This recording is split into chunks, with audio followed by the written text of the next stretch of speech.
दोस्तों सऊदी अरब और दुबई के दरमियान जो तनाज़ा था वो शिद्दत इख्तियार कर गया है, लेकिन इमरान रियाज ने क्या बताया है कि इस तनाज़े का बायस पाकिस्तान है और पाकिस्तान की वजह से ये तनाज़ा बना है। तो किस तरह पाकिस्तान ने ये तनाज़ा बनाया है और पाकिस्तान इसको हल कराने की कोशिश भी कर रहा है। इस लड़ाई और इस तनाज़े का वजह ही पाकिस्तान है और पाकिस्तान की वजह से ये लड़ाई शुरू हुई है और पाकिस्तान का इसमें क्या किरदार है, तो सारा तफसील इस वीडियो में इमरान रियाज ने बताया है। पूरा वीडियो देख के आप भी हैरान हो जाओगे कि पाकिस्तान इस तरह भी कर सकता है या नहीं किया है। उन्होंने पूरा तफसील बताया है इस वीडियो में। चलो चलते हैं और पूरा वीडियो देखते हैं। लेकिन दोस्तों आपने चैनल को जरूर सब्सक्राइब करना है और वीडियो को लाइक करके बेल के बटन पर प्रेस करके आल पे लगाना है, क्योंकि इसी तरह नए वीडियो की नोटिफिकेशन आपको मिलता रहेगा और हर नई खबर से आपको बाखबर रखेंगे। चलो चलते हैं और पूरा वीडियो देखते हैं।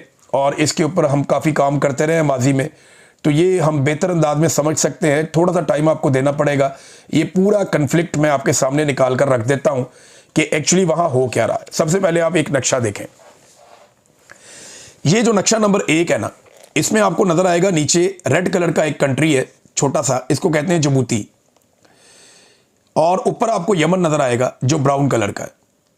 ये जिबूती और यमन के बीच में एक तीर का निशान आपको नजर आ रहा है। ये यहां से पानी गुजर के अंदर जा रहा है। ये जो पानी अंदर दाखिल होता है इस एरिया को कहते हैं रेड सी। ये सामने वाली साइड पे नीचे पाकिस्तान है, ये खुला समंदर है और ये समंदर दाखिल हो जाता है अफ्रीका और गल्फ के बीच में। एक तरफ गल्फ ममालिक है, एक तरफ अफ्रीका है, उनके बीच में ये समंदर दाखिल हो रहा है। यहां पे इस समंदर को कहते हैं बहेरा अहमर या इसे कहते हैं रेड सी। रेड सी आप याद रखें, आसान है। ये रेड सी का इलाका है। एक तरफ जिबूती है, एक तरफ यमन है। अब सऊदी अरब और यूएई के अंदर प्रॉब्लम क्या है? यूएई जो है ना वो इसके ऊपर अपना कंट्रोल चाहता है। इस एरिया पे ऐसा लगता है कि उसका कोई एक्सपेंशन का ख्वाब है। यूएई की मुदाखलत अगर आप देखें तो इस वक्त सूडान में भी है। इसी समंदर में अगर आप ऊपर जाए रेड सी में तो लेफ्ट साइड पे सूडान है, वहां पे भी उनकी काफ़ी इस वक्त दिलचस्पी है। ये जो सोमालिया है नीचे एक कंट्री है, इसी नक्शे में आपको नज़र आ रहा है। इसके अंदर एक नया मुल्क बना है, उसमें भी उनकी दिलचस्पी है। फिर ऊपर जो लीबिया है उसके अंदर जो हफ्तार ग्रुप है उसके अंदर भी उनकी सपोर्ट और उनकी दिलचस्पी है यूएई की, और यमन के अंदर भी यूएई की दिलचस्पी है।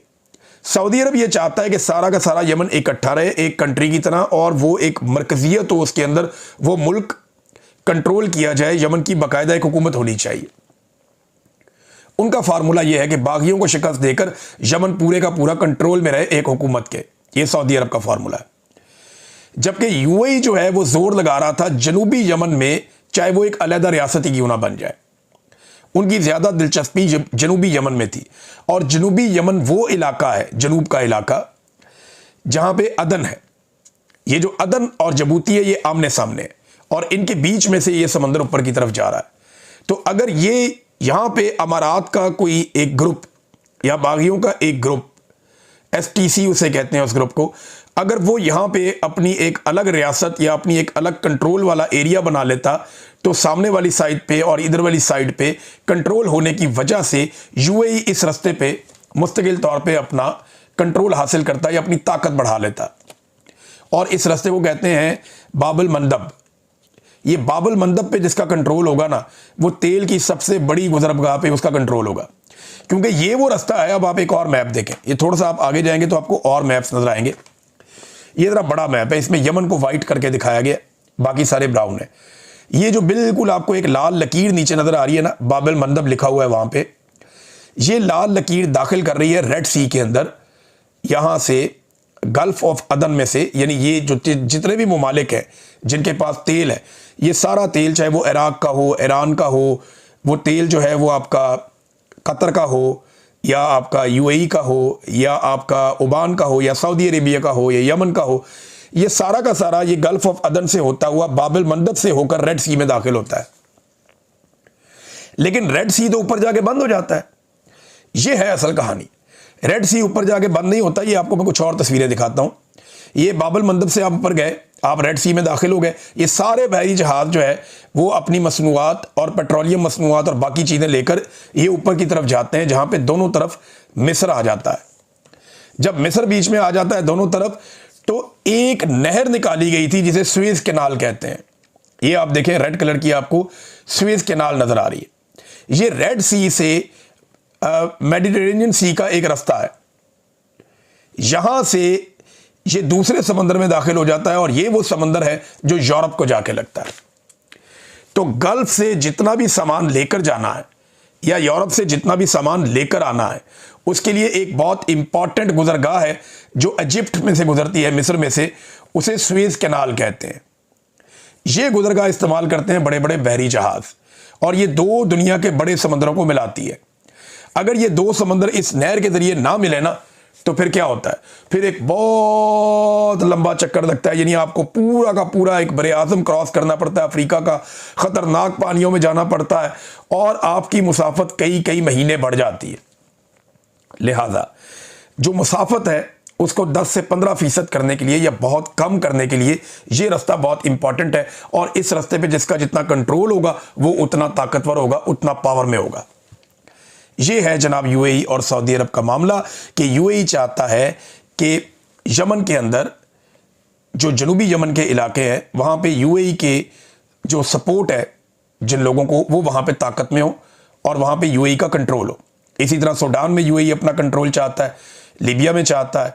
तो ये सारा का सारा रेड सी का एरिया उनके कंट्रोल में जब आएगा तो ये गुजरगाह काफ़ी हद तक उनके कंट्रोल में होगी।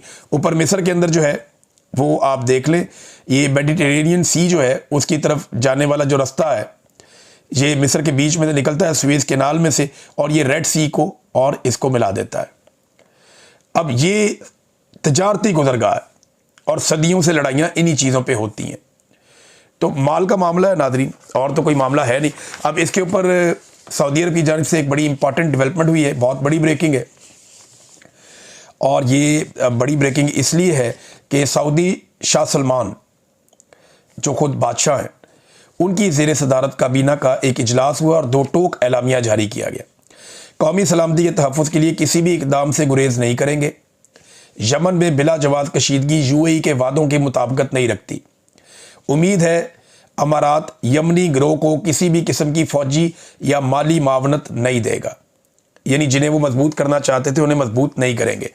अब इसके ऊपर यूएई ने फिर फैसला किया, क्योंकि यमन ने भी ये कह दिया, सऊदी अरब ने भी ये कह दिया। और मैं आपको एक और बड़ी खबर देता हूं, वो ये है कि कतर ने भी सऊदी अरब की हमायत की है। कतर ने हमायत नहीं की यूएई की, और मैंने आपको बताया था ना थोड़े दिन पहले यूएई और कतर की भी खटपट चल रही थी, जिसमें पाकिस्तान के अंदर चंद सहाफ़ियों को पाकिस्तानी इंटेलिजेंस की जानिब से ड्रॉप साइट न्यूज़ के मुताबिक कतर के खिलाफ कुछ फीडिंग भी की गई थी, और यूएई के साथ पाकिस्तान के अच्छे मरासम है। तो यहां पे सऊदी अरब जो है उसका पॉइंट ऑफ व्यू मेरे ख्याल में उसूली तौर पे बेहतर है और दुरुस्त है, और सऊदी अरब ने इसके ऊपर बड़ा मजबूत स्टांस लिया है। तो यूएई को फौरन पीछे हटना पड़ा। यूएई ने यमन से जहां वहाँ पे तैनात अपने फौजी हैं उन्हें वापस बुलाने का ऐलान कर दिया, क्योंकि 24 घंटे का अल्टीमेटम यमन की हुकूमत ने दिया था, जिसे सऊदी अरब जिसकी बैकिंग करता है, और सऊदी अरब ने भी जल्द अज जल्द ये काम करने का कहा था। तो यूएई अपने फौजियों को फौरी तौर पे निकाल रहा है यमन से, और उन्होंने इसका ऐलान भी कर दिया कि अब हम फ़ौरन अपने फौजियों को यहाँ से निकाल लेंगे। 24 घंटे का अल्टीमेटम था।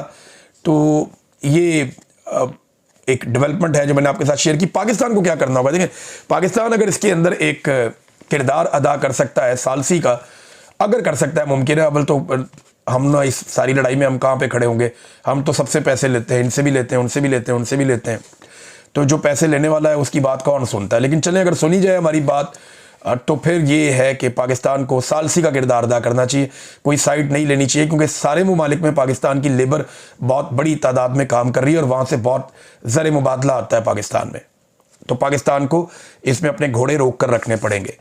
और दूसरा, अगर पाकिस्तान नहीं कुछ कर सकता तो पाकिस्तान को फिर इस सारे मामले से अपने आप को बाहर रखना चाहिए। और पाकिस्तानी मीडिया को भी ये कहा गया है बाकायदा कि आपने इस लड़ाई को ज़्यादा रिपोर्ट नहीं करना और इसके ऊपर ज़्यादा रिपोर्टिंग नहीं करनी। और पाकिस्तान के मीडिया ने कुछ ज़्यादा इसको रिपोर्ट किया भी नहीं, इसीलिए क्योंकि पाकिस्तान के मीडिया को ये हुक्म दिया गया है। नाज़रीन, पतंगबाजी वाली खबर मैंने आपको दी थी। अब लाहौर से वही खबर जो है वो हारून रशीद साहब ने भी दी है। हारून रशीद साहब भी एग्जैक्टली वही दावा कर रहे हैं जो बात हमने आपके सामने रखी थी कि ये हुकूमत के गले पड़ जाएगी बसंत। मरीम नवाज़ साहिबा को शौक़ तो बहुत है, लेकिन जिसने भी मरीम नवाज़ को मशवरा दिया है वो इस बात की तैयारी करे कि उसको बहुत जल्द मुअत्तल कर दिया जाएगा, बल्कि हो सकता है कि उस बेचारे को निशाने इबरत ही बना दिया जाए। वजह यह है कि तहरीक इंसाफ के सर फिरे बसंत पर पाबंदी लगवाने पर तुल गए हैं, ये हारून रशीद साहब बता रहे हैं। बताया गया है कि कप्तान की तस्वीर और पीटीआई के नारों वाले बेशुमार पतंग बनवा लिए और बांटेंगे और फिर उड़ाएंगे भी, और बेचारी वज़ीर आला और इसका अवामी एतमाद हासिल करने का ख्वाब वो अधूरा ही रह जाएगा। यानी मरीम नवाज साहबा जो भी करती हैं उल्टा हो जाता है काम। आपको कैदी नंबर 804 नज़र आएगा या पीटीआई के झंडे नज़र आएंगे उड़ते हुए, या फिर आपको कैदी नंबर 804 या फिर इमरान खान साहब की फ़ोटोज़ आपको लगी हुई नज़र आएगी। हाँ, ये बहुत सारी ऐसी पतंगे बनवाना चाह रहे हैं, मुझे पता है कि ये बनवाएंगे, जिसमें नवाज शरीफ के और मरीम नवाज के फ़ोटो लगाए जाएंगे और कोशिश की जाएगी वो पतंगे ज़्यादा उड़े। लेकिन जब पब्लिक कोई चीज़ अपने हाथ में लेती है तो फिर हर तरफ आपको पीटीआई नज़र आएगा आसमान के ऊपर।